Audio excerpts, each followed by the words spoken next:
For local governments, access to broadband and wireless services were two of the biggest issues in this year's General Assembly. In regards to providing access to the Internet, VACo successfully defeated a proposal from the cable and Internet providers that would have effectively halted public-private partnerships to deploy broadband to unserved and underserved areas. Legislation supported by the Virginia cable telecommunications industry was strongly opposed by VACo, and many of our counties actively lobbied to defeat this measure. Additionally, Governor Terry McAuliffe, when addressing VACo at County Government Day, vowed to veto any legislation that would halt local government initiatives to deploy broadband. I'm happy to report that in the end, the governor's veto pen was not necessary. This is because the bill was redrafted several times to remove all provisions that would have stopped our members' efforts to deploy broadband to serve schools, businesses, and residents. The last of these provisions were removed from the bill during the final days of the session. Specifically, language was struck from the bill that would have removed Freedom of Information Act, otherwise known as FOIA exemptions, that are in direct conflict with existing law for establishing public-private partnerships.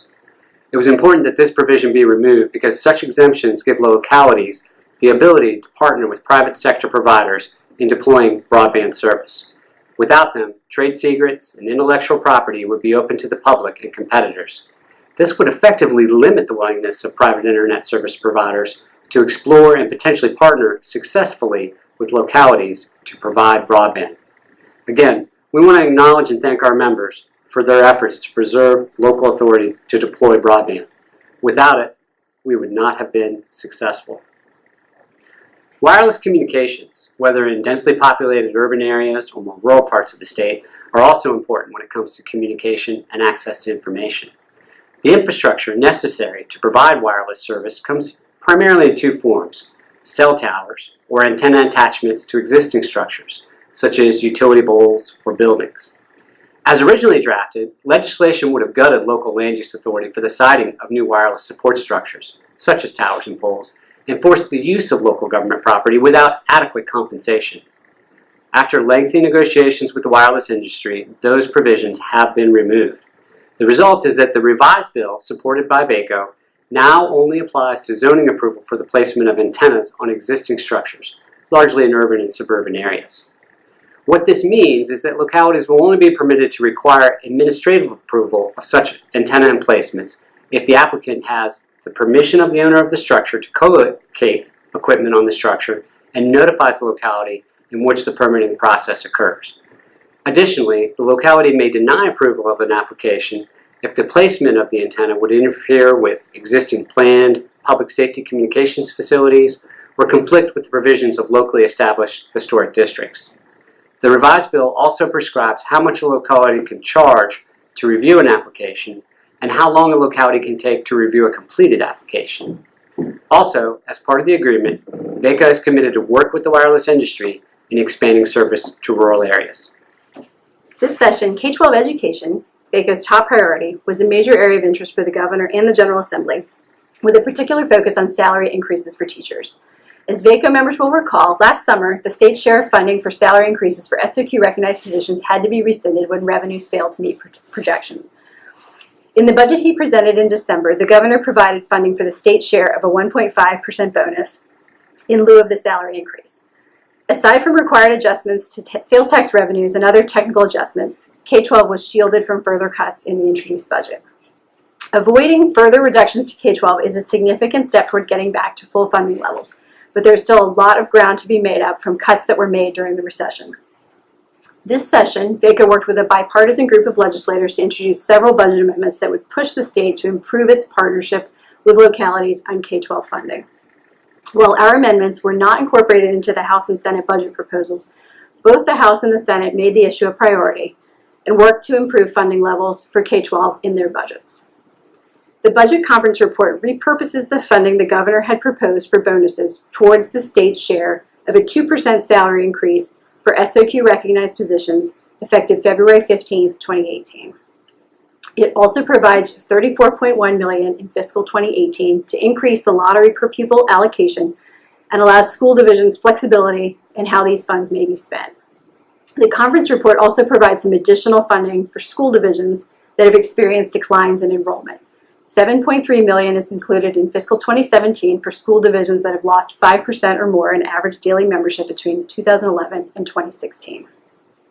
Turning to human services, a major issue that VACo worked on this session was a proposal to look at changing the funding structure for private day educational placements for special education students served through the Children's Services Act.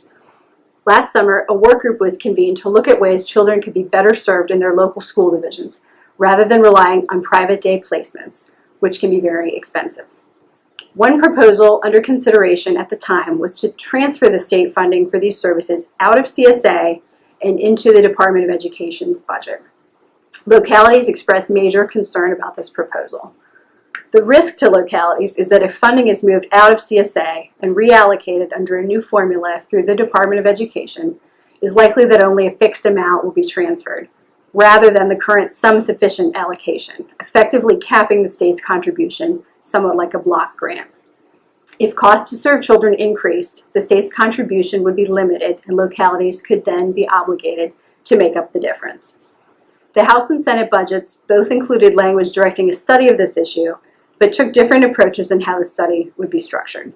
VACo, VML, school representatives, and local liaisons worked to encourage conferees to proceed with caution in this area and to take a holistic look at the issue of special education in CSA rather than focusing narrowly on how to transfer the funding. The conference report language is a significant improvement and takes a more deliberative approach. The report is due by November 1st, so this issue will be something that we will continue to work on in the off-season. One of the biggest issues of the session was short-term rental or Airbnb. Last year's problematic bill, which passed with the reenactment clause, preempted local land use regulation on short-term rentals in exchange for state collection of tax without the ability of the locality to know where the properties were or to locally audit for compliance. This year's helpful bill, which has passed both bodies, authorizes a locality to adopt an ordinance requiring the registration of persons offering property for short-term rental. Short-term rental includes space suitable for sleeping or lodging for less than 30 consecutive days. The bill authorizes localities to impose fees and penalties on persons who violate the registry ordinance or who offer short-term rentals that have multiple violations of federal, state, or local law. Most importantly, the bill preserves existing local authority to regulate the short-term rental of property through general land use and zoning authority. It was an active year for FOIA. After 3 years of comprehensive review, the Freedom of Information Act study concluded, resulting in 2 bills, the Records Omnibus Bill and the Meeting Omnibus Bill. VACo was an active participant in the 3-year study process, working to maintain the open government balance while minimizing negative impacts on localities. Of note to local governments, legislation adds the requirement that notices of meetings be posted on government websites and adds the requirement that notices of continued meetings be given. A number of FOIA bills were defeated in committee, including 2 that mandated that minutes be taken in all closed meetings and that audio recordings of all closed meetings be made. These bills would have a chilling effect on discussion of authorized matters in closed meeting and would raise concerns about secure storage, archiving, and access of these materials. Another bill, defeated in House General Laws, would mandate that all public bodies include a public comment period at any open meeting. This bill would greatly burden many local governments' processes because of the broad definition of public body. There were several bills that expanded FOIA penalties against public officials, but these bills were defeated in committee. One provided an additional penalty to every member of a public body if a court found that any member violated the certification related to closed meetings. Another bill created a rebuttable presumption that failure to respond to a request for records is willful and knowing. And finally, a bill which provided for termination from employment for failing to respond to a FOIA request was also defeated. A revision of the Conflict and Ethics Bill makes the reporting period 1 year instead of 6 months, with the reporting period being from January 1st to December 31st. And it extends the filing deadline for disclosure forms from January 15th to February 1st. The bill also provides redaction of any residential address, personal telephone numbers, or signature contained on the form, except for the real estate disclosure form, shall not have addresses redacted. One of the most significant bills I worked on this session dealt with the issue of stormwater. Specifically, that meant working in support of House Bill 1774, sponsored by Delegate Keith Hodges. This bill started out with many complex provisions, but was amended to authorize more study of the issue that will be facilitated by the Virginia Coastal Policy Center at William & Mary Law School. We expect much of the focus of this additional study to be on innovative approaches to stormwater management in rural areas. Another very significant provision of the bill is to delay from July 1st, 2017 to July 1st, 2018, the effective date of the so-called Stormwater Integration Bill that the General Assembly passed in 2016. Another key issue from this past session involved local land use regulation in agricultural areas, which involved work we did to defeat Senate Bill 1491, which would have expanded the definition of agritourism activity by including within it the rental of single-family residences located on a farm for a period of more than 1 week. Many of our members may remember how, in 2014, the General Assembly passed legislation to limit local authority for activities that fall under the definition of agritourism.